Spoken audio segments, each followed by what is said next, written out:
was aware that resolution can have many different interpretations, and two particular interpretations that I'd like to pick up on. Firstly, the modern terminology. And I used to hear of New Year resolutions since childhood, and that's carried on. We continue with that terminology. But the other context that I started to hear this word resolution in was high definition images, pictures, printing. And it's very interesting because it has absolute relevance to the subject tonight, in the sense that when there's high definition resolution, what you have is a clear vision in front of you. And that's what transformation is actually about. When I'm concerned about transforming myself in a positive way, well, what do I want to change? Where do I want to go? What is the aim and objective? I need to have that picture very clearly in high definition resolution in front of me. And the clearer that image is, the easier it will be for me to actually get there. And so, in modern terminology, resolution, and yes, I need to be very aware of that.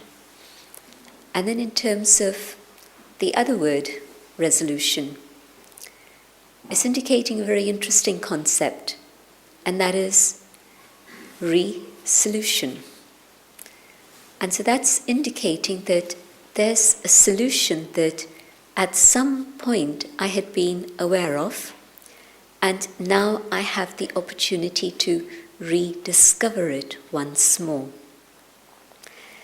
And that's a very beautiful thought, a powerful thought, in the sense that if today I'm making effort and it's a struggle and I don't know whether I'm going to make it, I'm not going to make it, the destination seems very far away and I question whether it's actually going to be possible or not. But the word resolution is telling me, you've done it before and it's possible to get there again. And the solution is there waiting for you to be discovered. And you don't have to struggle, you don't have to fight. Just simply find the way to achieve it again. And Matthew gave us an interesting opening there when he said that maybe we've been looking for answers outside on all sorts of levels. And usually we find that they don't work very well. And I mean that both on a personal level. I'm expecting you to help me. I'm expecting you to support me, encourage me, cooperate with me. And surely, but surely, whatever my expectations are, you'll fall short of those. How often is it that we've been disappointed? Maybe the full amount of expectation and cooperation that I had is possible for a few hours, a day, a few days, weeks and months, but at some point of time, it tends to go down the scale until finally it runs dry.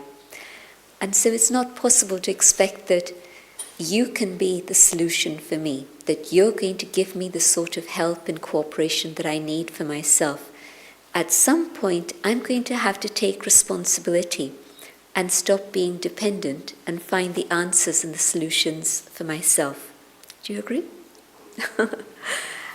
But also the other thing, that when we think about the big global issues that the world is facing, and we think, well, how is it possible to transform all these things, whether it's population explosion, pollution, climatic change, all the problems of injustice in the world, all of these things, they seem to be escalating and multiplying.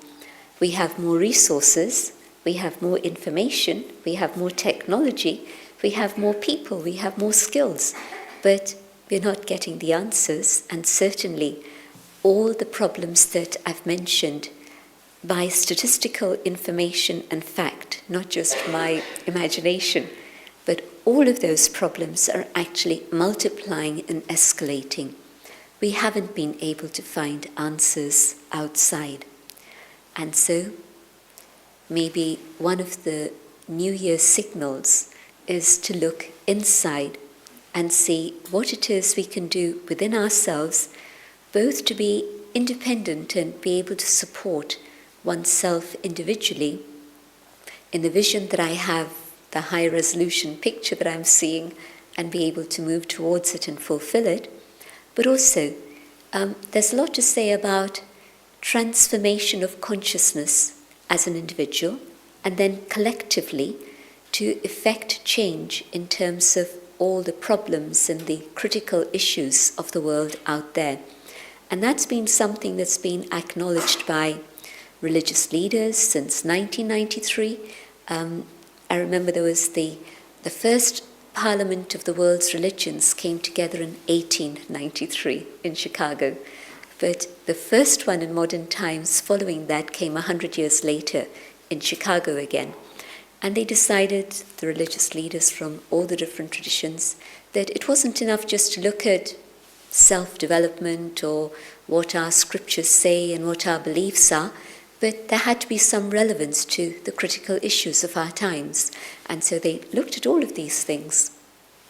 And what came up there was that it's change of consciousness that's going to impact the things that are happening out there. And you could translate change of consciousness in a very simple way through personal transformation and resolution. What can I do about all of those things out there? And that is, today we have a situation where usually we have cold hearts and hot heads. Turn it around a little. Warm hearts and cool heads. Maybe that's the only transformation that's needed. Maybe all we need is to be able to open our hearts and have compassion, love and empathy. And then, yes, we can start moving together as a human family to bring about change out there. But it isn't just religious leaders who've acknowledged this. It's actually also the United Nations and the officials who run that organization which exists to create a better world. And I'm thinking about the year 2000 when they brought together people from across the world for the Millennium Peace Summit.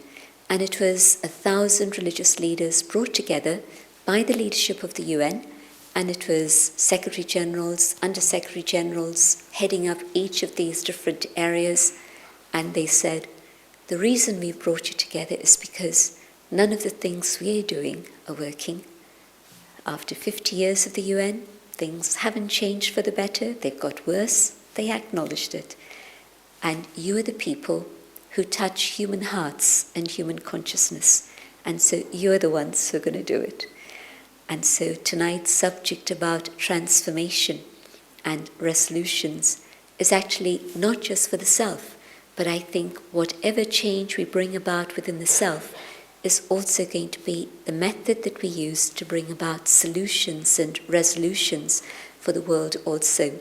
And that makes me feel very happy, in the sense that when I'm trying to do something for myself and I turn inwards, then some people would say, well, isn't that selfish? Shouldn't you be doing something for the world out there?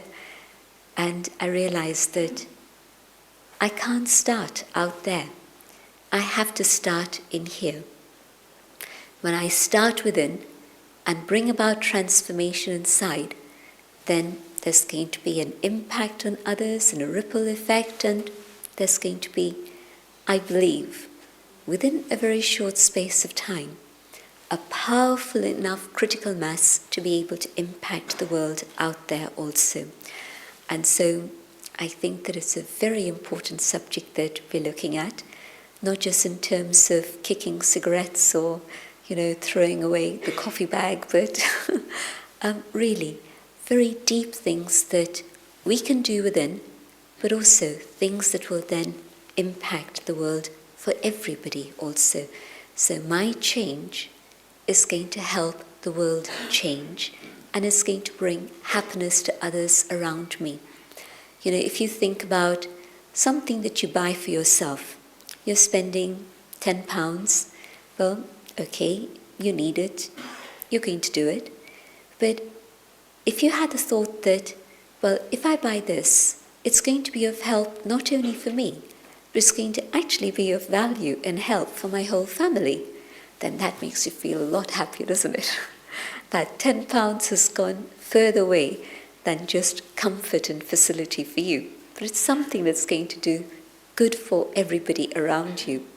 In the same way, the time that I'm spending, the energy and attention that I'm giving to transforming my own inner world is actually going to be very valuable in terms of finding solutions to the things that are happening out there also.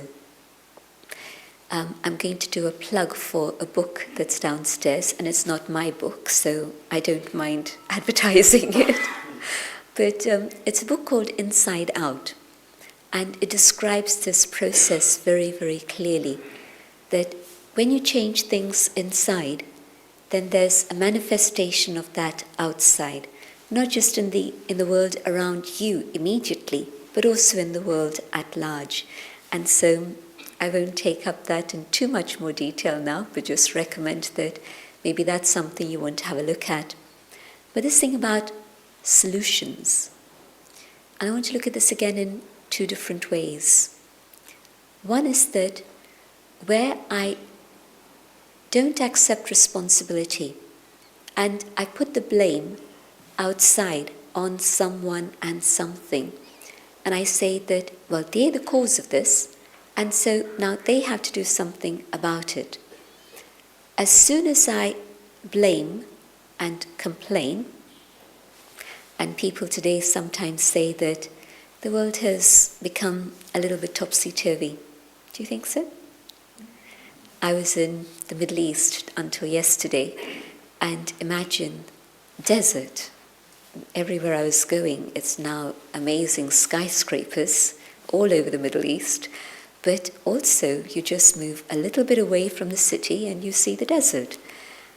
And in desert conditions, it was 3 degrees centigrade, and I landed in London yesterday and it's 9 degrees. And I think, oh, I've come to a warm London. Now that is very topsy-turvy. That London should be warmer than Bahrain and Kuwait in the middle of winter. Now, things are definitely not as they should be, either in terms of climate and 1,000 other things.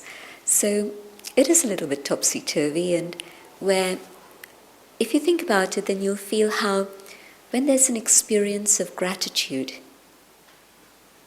just reflect. When there's a sense of gratitude, what do you feel? You feel great joy, you feel at peace, you feel very content. And instead of a natural state of gratitude, what's happened today is a state of blame and complaint, of criticism and competition. A very, very different state of affairs. And what we don't realize is that when I'm giving thanks, I'm actually receiving more blessings, and I'm experiencing happiness and contentment. When there's appreciation, there's a sense of well-being that I experience for myself. And when there's lack of appreciation and conflict and competition, I'm destroying those good feelings or the feel-good factor that makes me feel better. And so the state of blame and complain, and that's become the easiest thing. Something's happened, now who's a scapegoat? Who can I blame? Must be somebody else, something has happened. And when that happens, then effectively what I'm doing is foregoing my freedom. Reflect on it. When I blame and complain, I lose my freedom because I've lost my right to be able to do something about the situation. Right? And the other side, when I don't blame, don't complain, I take responsibility and I say, okay, well, let me see what's going on. And what can I do about it? As soon as there's the inward reflection and that journey within, there is a solution. I might not be able to change the situation, but very definitely I can change my attitude, I can change my vision, I can change my feelings, I can create a sense of well-being, of goodness within myself. And then of course there's this little voice that comes in again and says, but if something is wrong, how can you say it's okay? Or something similar to that.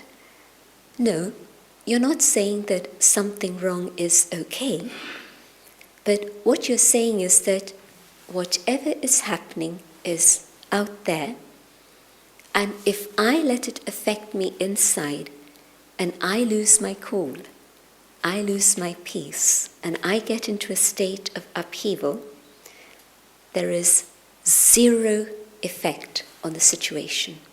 I cannot have a positive impact on whatever it is that's going on.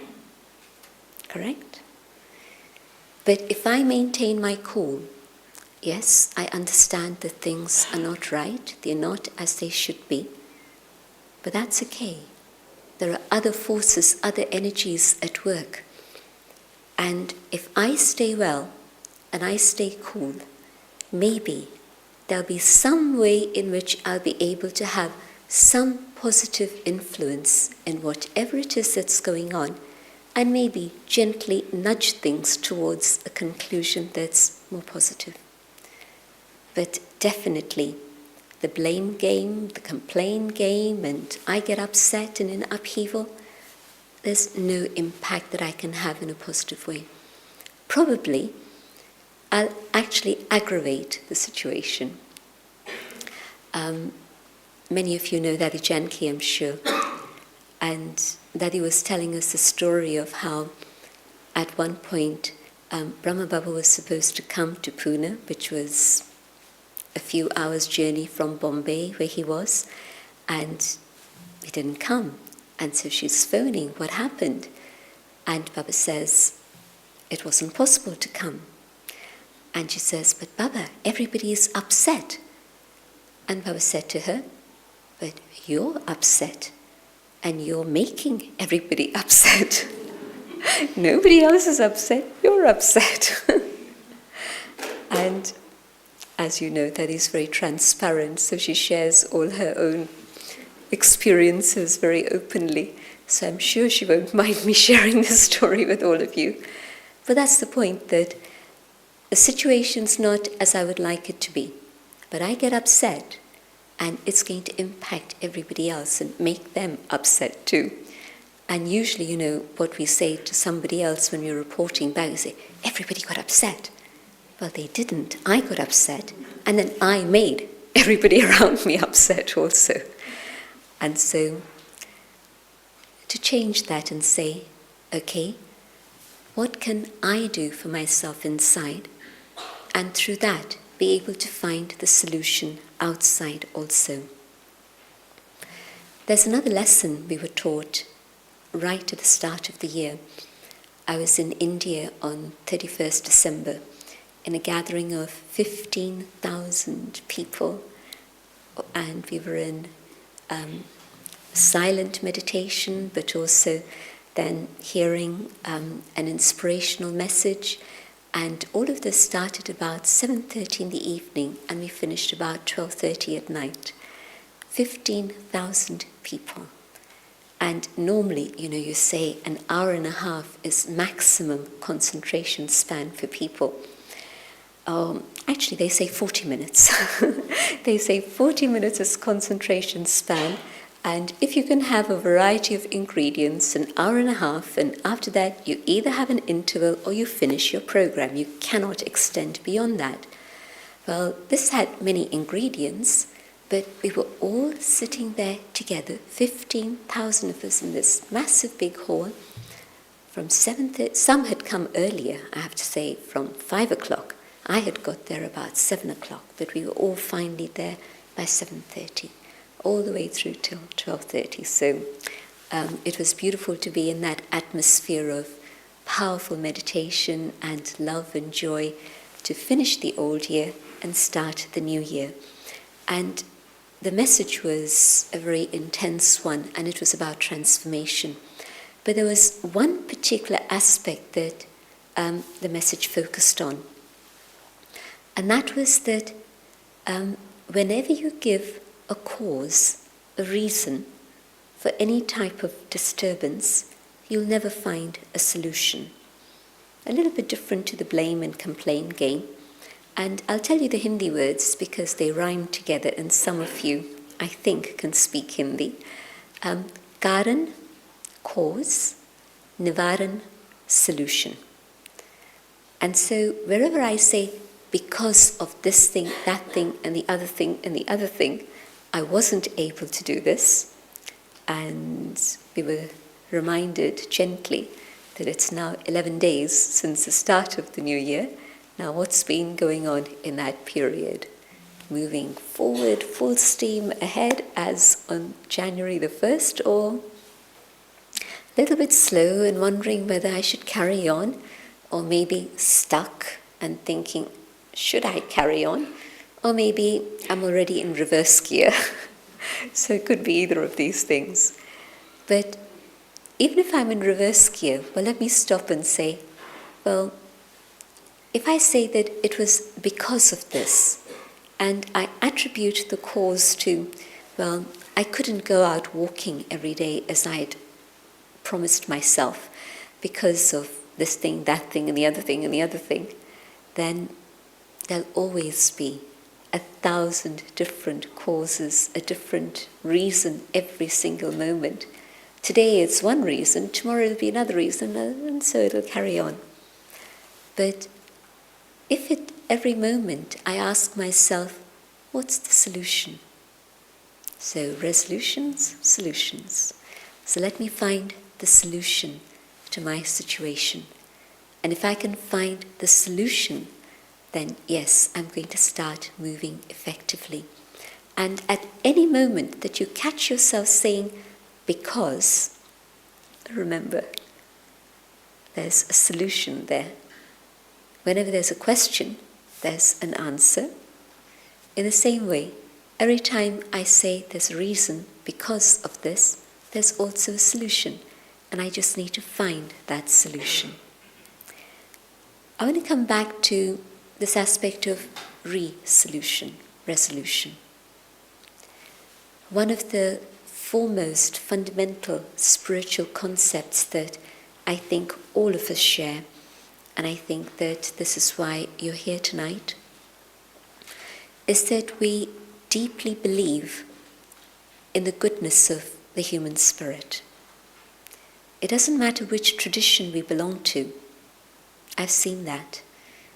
Whether it's the Abrahamic traditions, all three of them, whether it's Buddhism, whether it's Hinduism, or whether it's just humanism, any tradition, I've seen that there's one essential belief that we all share, and that is that there is goodness in the human spirit. The original state of the human being is that of goodness. And it means that whatever resolution I'm making today is taking me back to the reminder of my own original state of goodness. And this is why I think we carry on with hope. From time to time, we're able to catch a glimpse of that original state of human goodness. We see a glimpse of that beauty within ourselves, and the same in others also. Maybe it's a difficult situation, and yet it's in that difficult moment that you see the beauty of the human spirit shine through. A little while earlier, somebody mentioned 9/11. And on the one side, there's a tragedy. And on the other side, there were all the stories we read about and saw on television and heard about of the firefighters. And what is it that I'm going to remember? the beauty of the human spirit and the courage and the faith and the love for other human beings, surely that was a great inspiration to everybody at that time. And not just then, but the tsunami we heard about, those stories, saw all those stories of disaster. And then again, the other side of the picture, amazing stories of human courage and the kindness of human hearts and how it is people helped each other. And so I don't have to wait for tragedy to strike to see the goodness of the human spirit. I can actually start looking at it all the time. And in a sense, there is tragedy happening and unfolding around me all the time. Every time a human being is suffering, that is a tragedy. Doesn't matter what the cause may have been, but the purpose of human life is to experience happiness. And if a person has moved away from that state, that is a tragedy. If I've allowed myself to move away from that state, that is a tragedy for me. And it's going to multiply and have ripple effects on everybody else around me too. That is also a fact.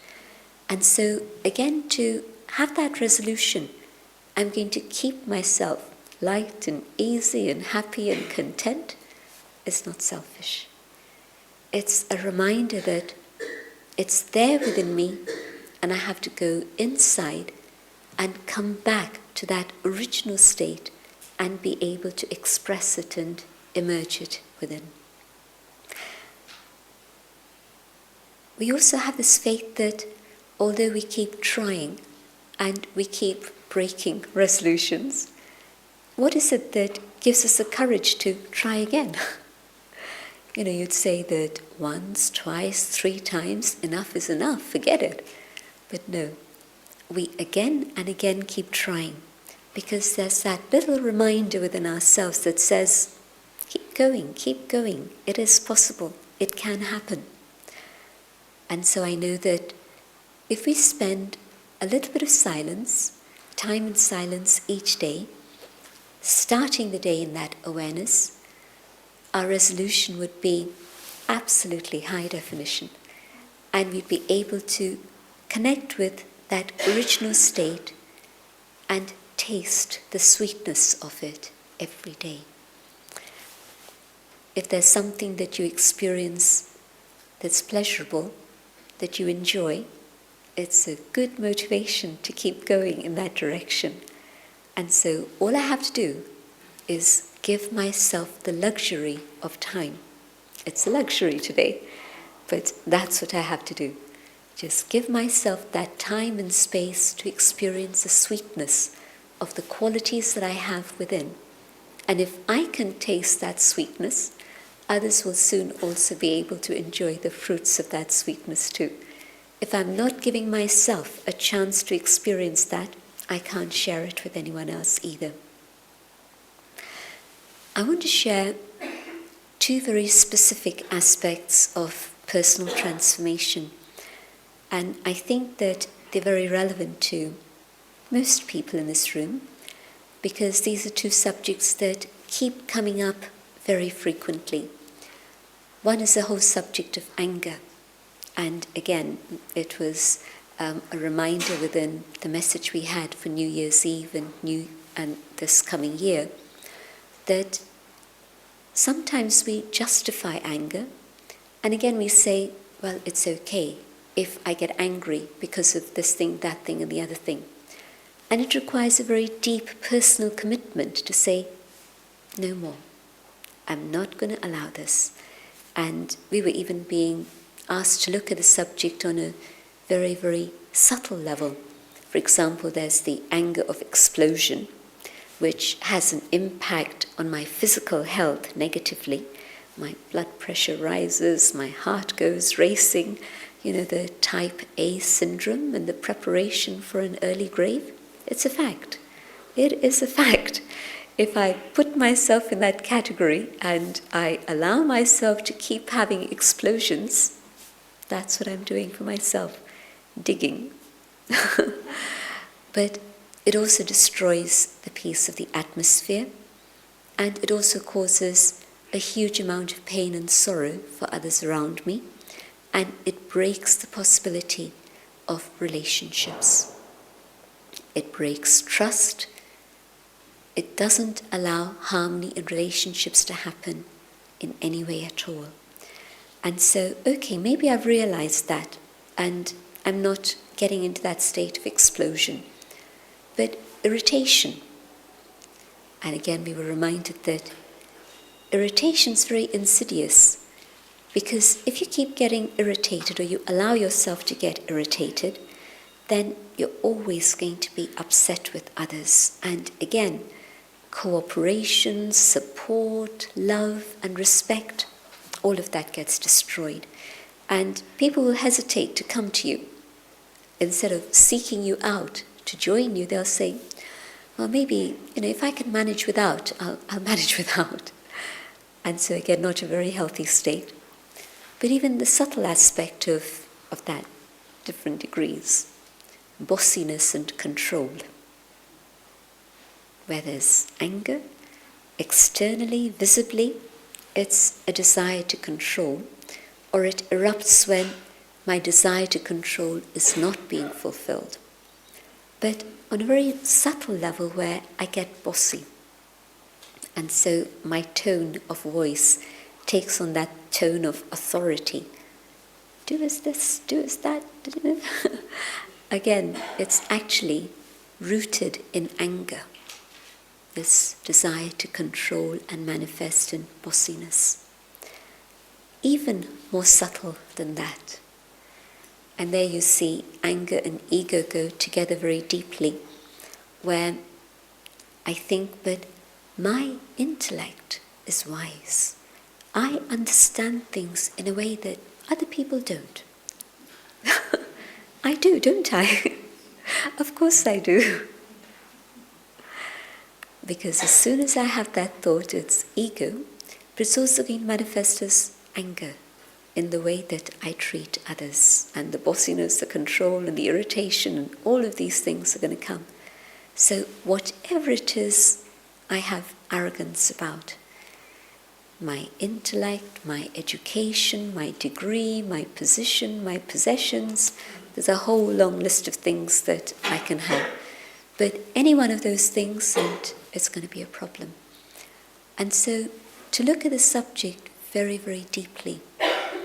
And I wanted to share not just the fact that it's important to look at this, but my own personal experience. And at one point, I used to justify anger, or at least say that, well, they're not doing as they should. And so this is why I got angry.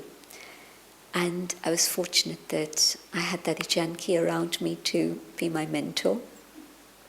And she said, well, if today somebody is helping you this much, and your expectation is this much, and you're getting angry because they're not fulfilling your expectation, well, tomorrow, because of your anger, even this much cooperation will be gone. And so you cannot say, I expect this, that, and the other. But you have to win cooperation from others. It's not going to come by demand, and it's definitely going to be destroyed by anger, but you have to win people's regard, and through that, their cooperation also. And I enjoyed hearing her, and I understood, but at some point I didn't practice. And so the habit of anger, anything can become a habit. How long does it take to create a habit? One thought. It takes one thought to create a habit. Not even one action, one thought. I allow this, I give it permission in my thinking, and it's going to come out in my words, it's going to come out in my actions, and the die has been cast. One thought leads to one action, and the mold has been set. And you're going to get stuck there, and it's going to get worse and worse and worse, whatever it is. My addiction to buying shoes and handbags, I won't ask who does that. Did you see the advertisements earlier in the year last year? Feed your addiction. It was an advertisement for Brent Cross shopping. Feed your addiction. Those were the advertisements for the buses. You know, the buses cross Pound Lane going to Brent Cross. And so I was seeing this. So whether it's shopping for anything, or whether it's anger or attachment, it's not the person I'm attached to that's the problem, but it's my habit of attachment. And if this person happens to, for whatever reason, be out of my range for attachment, the victim's escaped for whatever reason, I'll find another victim. And that's what it is. It's my habit, and I'm going to hook into somebody or another, anyone around me, until I realize that it's my habit and I change and do something about it. Anger is the same. Once, twice, give it permission, and it's going to grow and become a monster that devours your peace and your happiness and all your loving relationships. And I'd allowed this justification for anger to continue, and it came to a point where somebody had made a mistake, and it was a serious mistake, and I shouted at them. And after having shouted at them, I realized how much I'd hurt them, and that it really wasn't acceptable. And from that moment on, I decided that I'm not going to allow things to move in that way. And there's been a tension. And so the reverse process began, transformation. And it doesn't happen overnight. In fact, the patterns that we carry are extremely deep. It's like onion layers. You know, you peel, and there's another layer and another layer. And a little bit of the same thing happens with our negative tendencies. And so we forget of the resolution, that there is that original state of purity within.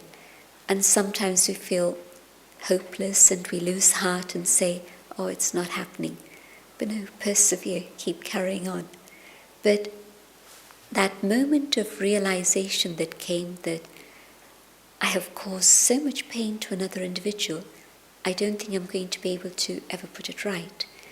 And thankfully, it was okay, I suppose, and the relationship continued in a different way. But I'm sure that that person still carries that scar of that particular incident. I hope they've forgotten, but maybe they haven't. So realization of what something is doing to me or to another is a trigger for change. Another subject that I've often been asked about, and that's been the subject of forgiveness. And there was again a very interesting moment of insight in terms of this particular subject. Generally, you know, it's not enough to forgive 3 people and not forgive 1. I've got 4 people who've done awful things, and I've been able to forgive 3. But there's 1, and I'm not able to forgive them. And I think that's okay. I've done well. 75% I've dealt with. Only 25% to deal with. But there's a problem there. And the problem is that where there's lack of forgiveness, there's poison inside myself. Lack of forgiveness is like poison. It's poisoning my feelings. It's not allowing me to stay content and happy, and it's going to influence every other sphere of my life. So it's not just a problem with this one individual, but it's actually something that's influencing everything that's happening. And so I have to deal with that 25% that's the biggest challenge. And so yes, I understand that forgiveness is important. I have to let go, be able to give and move forward. And the new year is a good time to reflect on the past and say, okay, well, all this has happened and now let me forgive and let go and move on. But there was another very interesting insight that I had that really taught me about forgiveness. And again, it was a situation where I would still say that what this person had done was really not right at all. And it came to me that, in fact, it wasn't in my capacity, it wasn't in my jurisdiction, either to judge them or to forgive them. Even the subject of forgiveness is secondary, because it's actually not in my capacity to judge another human being. Think about it. The right and wrong of what it is they do, who am I to judge? I do not have that authority, actually, in reality. What I do in terms of my understanding and my realization of right and wrong, absolutely, I have to live by that, because at the end of the day, I have to be accountable to my own conscience, and I won't be able to sleep comfortably. I won't be able to enjoy good health and the wealth of joy and happiness in my life if I don't sort things out. Never mind the end of my life, I don't know when that's going to be, maybe tomorrow, maybe 10 years, maybe whenever. And yes, at that point I'll be accountable, but it's not only then, it's now. At the end of each day, I'm accountable to my own conscience. And of course, to the higher being, to the divine. But in terms of other people, they're not accountable to me. No way. And I don't actually know the full extent of the situation. I know of the situation from one perspective, but what were the other energies and the other factors that were involved in that particular situation? I don't know. There's been a very interesting series of advertisements that have been put across by a multinational bank.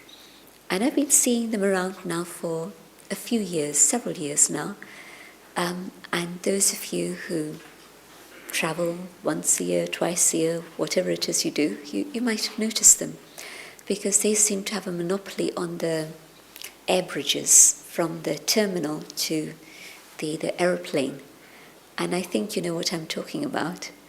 For example, there's this wheel. This is what I saw yesterday. There's this wheel, and then there's this modern art. And they've got the two pictures, and on one side it says traditional, and on the other side it says modern. And then you see the same two pictures, and the words are switched around. The wheel is modern, and the modern artwork is traditional. And then there's the image I saw yesterday, the face of a baby, a beautiful baby, and a computer screen. And on one image it said work, the baby, and on the other image it said play, the computer. And then you walk 2 steps along, and they've got the same photos up, and the baby face is play, and the computer screen is work. I won't name them, but you know what I'm talking about. I'm sure you must have seen them. And they've gone across the world to get all these different images and different things. But the point that they're making is a difference of opinion is simply a different perspective. And, the start of the advertising was where the same sign would be good luck in one culture and would be bad luck in another culture. And so they've carried on with that theme. It's a fascinating theme they've got. But that's my point, that where I'm saying what they've done is bad, now there's another perspective in which maybe it isn't bad at all. this is my subjective opinion. And it can't be my objective opinion because that's not possible. It's my opinion, so it's very subjective. But there could be another opinion about the same thing. And in where I say, no, for sure this is bad, okay, maybe it is.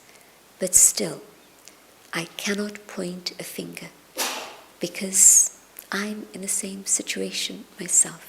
I'm making mistakes, I'm doing things that are not in line, and so I'm accountable to that one above and to my conscience, but equally so is the other one. And this whole story about forgiveness came to me very strongly when I started looking at that particular case, that I cannot judge, and therefore also I'm not even in a position to forgive. It's not even something that I have the authority to do. And so forgiveness, well, who am I to even forgive? I seek forgiveness myself, and that's going to be of benefit for me. But let my heart be open and generous so that then I can give and allow others to live. If I don't give that space, I'm cramping them. I'm not giving them that space to live openly and freely. So these are two things that I think many of us have to deal with. The subject of anger and the subject of forgiveness. But of course, human nature and all the things we have to transform, it's a long exercise. Unless you try and find a shortcut method, and there is a shortcut method, and the shortcut method is, okay, let me focus on that which is pure, that which is positive, that which is of goodness within myself. And if I do that, that's probably going to be the vision that I have of others also. And so definitely my world is going to become a better place today. Never mind what it is in 10 years' time. But from the moment I make this resolution for transformation, it's going to happen. A few other words that you're aware of that we were reminded of in this message that I want to underline. If I want to have transformation, I also have to have determination. Is this really what I want? Or is it a sort of stray thought that's come to me? Yeah, it might be a good idea to do this. Well, that's not going to last more than 24 hours probably.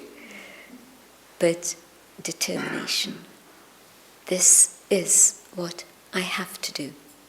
Not even that I would like to do, or that I will try and do, but it has to be that determination. This is what I must do.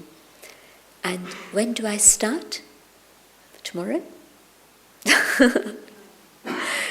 Give yourself the space between now and tomorrow, and all these things will have become a little bit diluted, and by the time you wake up tomorrow, they'll be far away in your consciousness, and by the time you've got off to work, they'll be gone completely, probably.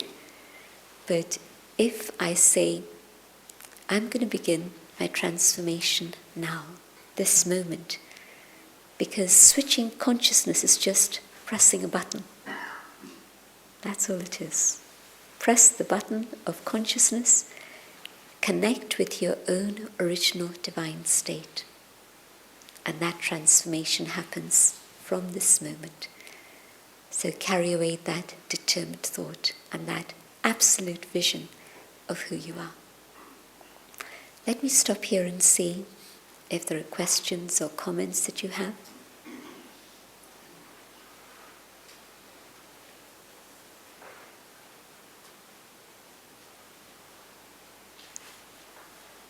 There's a microphone coming to you.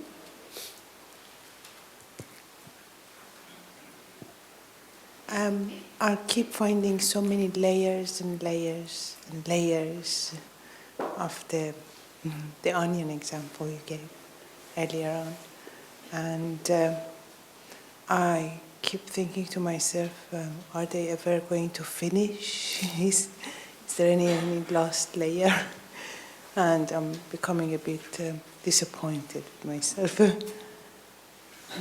I just think that I can't get to the point that I would find myself in a position that would be totally positive and kind of cope with the challenges that comes in front. Sometimes I lose it. I try to keep the cool head, but the head becomes hot. Thank you for your honesty in sharing that. It might be the voice of many others here. Go to the seed, the shortcut that I mentioned. And in that seed of who I am as a soul, just that point of pure energy, of light. Give yourself an exercise to stay in this awareness of I, the soul, and my own original state of purity and peace for 1 minute every hour, on the hour. I'm going to do another advertisement. We have a CD which is called Just a Minute, and it's got 1 minute meditation commentaries, and you might find that helpful. But whether you get the cassette or not, the CD is your business, but just try this. Just going in here for a minute and connecting with that original pure state. I'm going to bring in another word that I haven't brought in so far, but it might be the right time to bring it in, and that is God. And people have sometimes an allergy to this word for various reasons, and maybe they think that there's no evidence, maybe they feel that the image of God that's been put forward has been a very fearsome God, people are afraid of God, so whatever reason, but there's sometimes reactions, so I haven't brought in that word. But I want to bring it in now for 2 reasons. One is that every tradition that's a theistic tradition would accept that we are the creation of the divine. And so everybody would accept that God, the Supreme, the Creator, is absolute in terms of love and truth and joy and peace and purity. And if I'm a creation of that divine Creator, which I am, I have been created in that same image. And so those qualities of divinity are there within me. And so I have faith in God, but equally, let me then have faith in myself. And there's a very simple definition of faith that I'd like to share. Faith is believing in the things that you cannot see at this moment. And so it's dark outside, and I can't see the sun, but I have faith. It's a matter of faith that the sun will rise and I will see the sun again. In the same way, this has been in darkness for a very long time, and so all the negativity is there. But if I have faith in God, the next step of that is to have, or an extension of that, not even the next step, the extension of that faith in God is to have faith in myself that I am a child of the divine, a creation of the divine, and so I carry those same qualities. And so sometimes we look too much at our own weaknesses. And yes, it's important to acknowledge that's there so that there isn't the ego of ignorance and says, oh, I'm fine, it's okay, it's everybody else that's a problem, it's not me. So not to get into that state. But if I keep looking at my weaknesses, then I get pulled down. But to look at my divinity and to remember that. And the second thing is, it was actually part of this message on New Year's Eve. And you can see it was a very powerful message that covered so many different areas. But it gave a beautiful, beautiful guarantee. It stated that if I take one step forward, one step of courage, God will give me 1,000-fold help. God will come 1,000 steps closer to me to help me. Is there anybody here who's experienced that? Don't be shy, please. Some of you I know in this gathering, and some of you have put up your hands, but many of you haven't, and I know for a fact that I've seen it happen in your life. That you've taken one step, and God's help has been 1,000-fold. And so it's fine. Keep your secret, it's okay. But for those of you who haven't yet had that experience, it really does work. One step of courage on your side and 1,000 steps from God.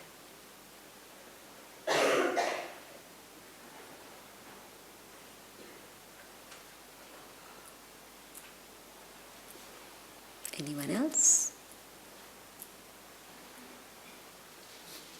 Okay, so one here, and then after that, one here. Kate here.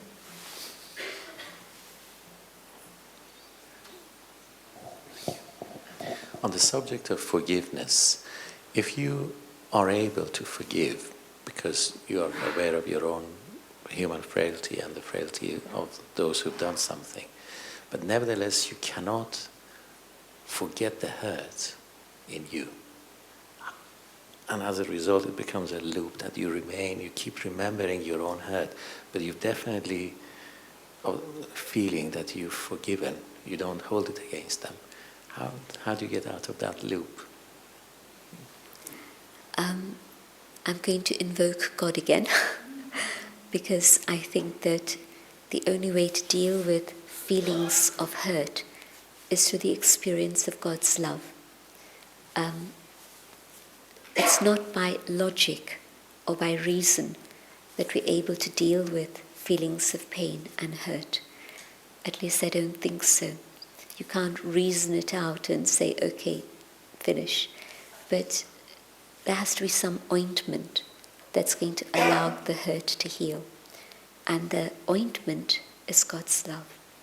And so as I connect with God and I feel God's unconditional love and love of empowerment, love of upliftment reach me, so the hurts that I carry from the things that I consciously remember, but even all the things that I don't consciously remember, but we're still carrying those wounds.